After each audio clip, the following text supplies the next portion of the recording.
نوجوان نے اپنے بوڑھے باپ کی شکایت رسول اللہ صلی اللہ علیہ وسلم سے کی اور آپ صلی اللہ علیہ وسلم نے اس کے باپ کو بلوایا اور وہ بوڑھا باپ راستے میں دل ہی دل میں کچھ اشعار کہتا ہوا آیا۔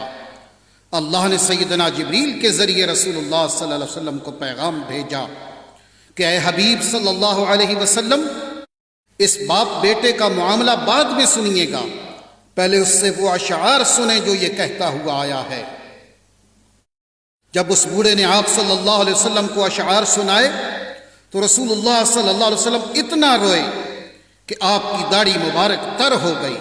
یہ کیا ماجرا ہے اور ان اشعار میں ایسا کیا تھا جنہیں سن کر رسول اللہ صلی اللہ علیہ وسلم بھی رو پڑے؟ آئیے سنتے ہیں۔ الحمدللہ رب العالمین وصلی اللہ علی سیدنا محمد وعلی آلہ وصحبہ وسلم اجمعین۔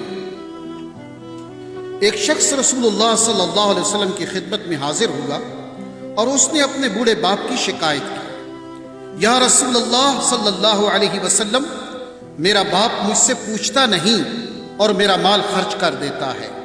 آپ صلی اللہ علیہ وسلم نے اس کے باپ کو بلوایا۔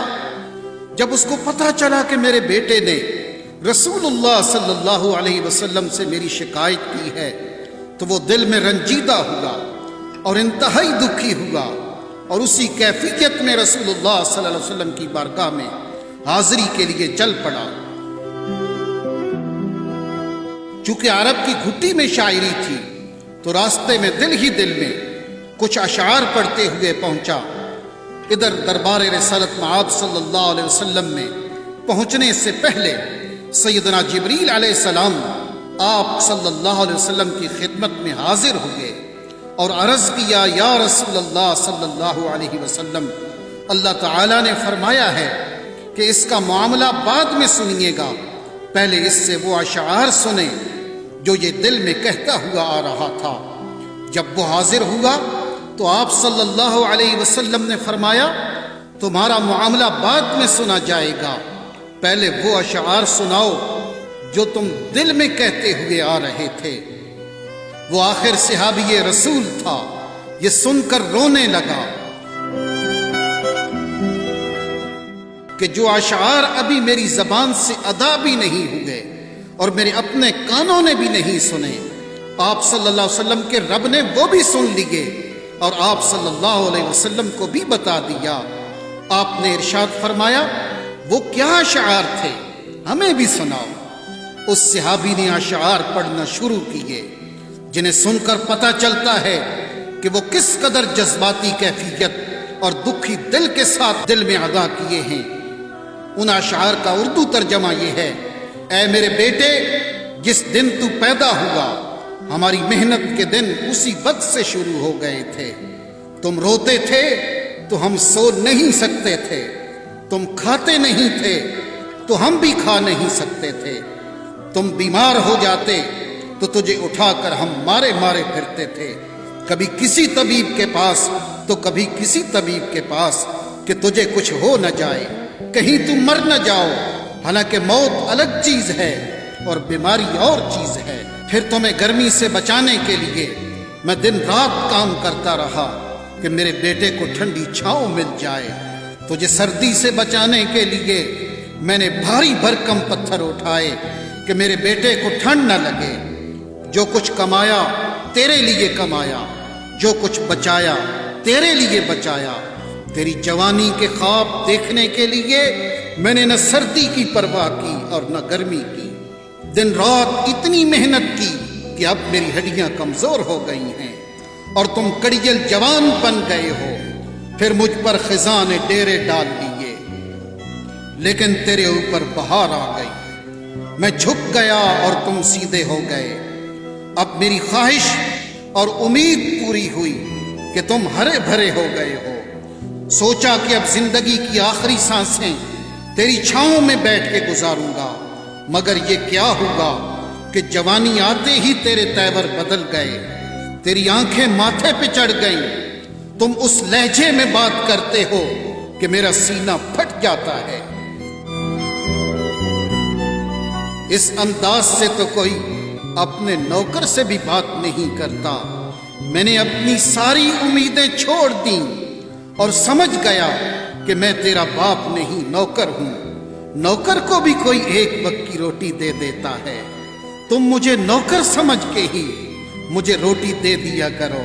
یہ اشعار سناتے سناتے بوڑھے باپ کی نظر جب رسول اللہ کے چہرے انور پہ پڑی تو دیکھا کہ آپ صلی اللہ علیہ وسلم اتنا روئے کہ آپ کی داڑھی مبارک تر ہو گئی۔ آپ صلی اللہ علیہ وسلم جلال میں اٹھے، اس کے بیٹے کو سختی کے ساتھ فرمایا، انت ومالک لابیک، تم اور تمہارا سب کچھ تیرے باپ کا ہے۔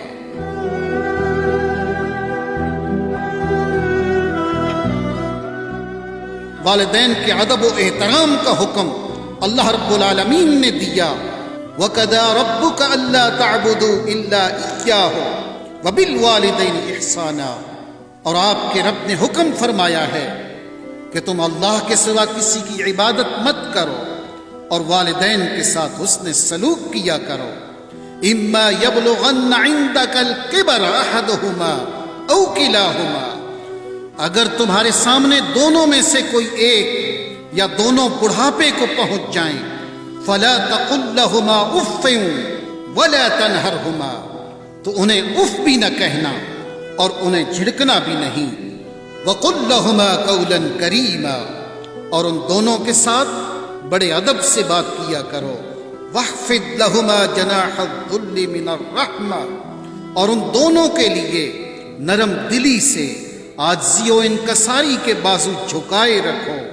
وَقُلْ رَبِّ ارْحَمْهُمَا كَمَا رَبَّيَانِي صَغِيرًا، اور عرض کرتے رہو، اے میرے رب ان دونوں پر رحم فرما جیسا کہ انہوں نے بچپن میں مجھے پالا تھا۔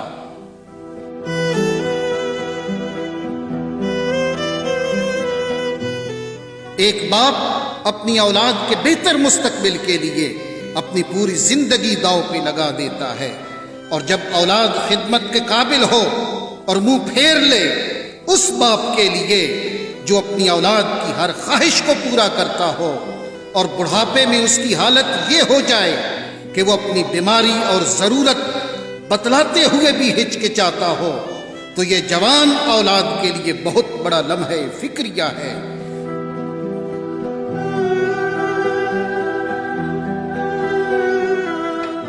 کیا یہ گھر گھر کی کہانی نہیں ہے؟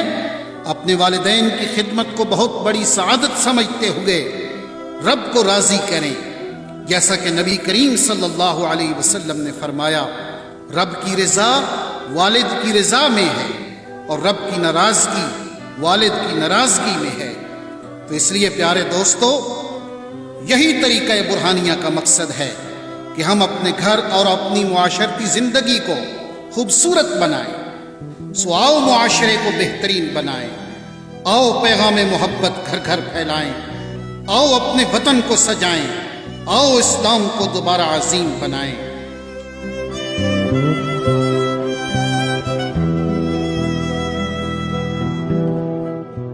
آپ سب بھائیوں سے گزارش ہے کہ آؤ آپ بھی ہمارے مقصد میں ہمارا ساتھ دو۔ اے اللہ، ہمیں اپنے والدین کی خدمت کی توفیق عطا فرما، اور جن کے والدین اس دنیا سے چلے گئے ہیں ان کی مغفرت فرما، آمین۔ وصلی اللہ علی سیدنا محمد وعلی آلہ وصحبہ وسلم اجمعین۔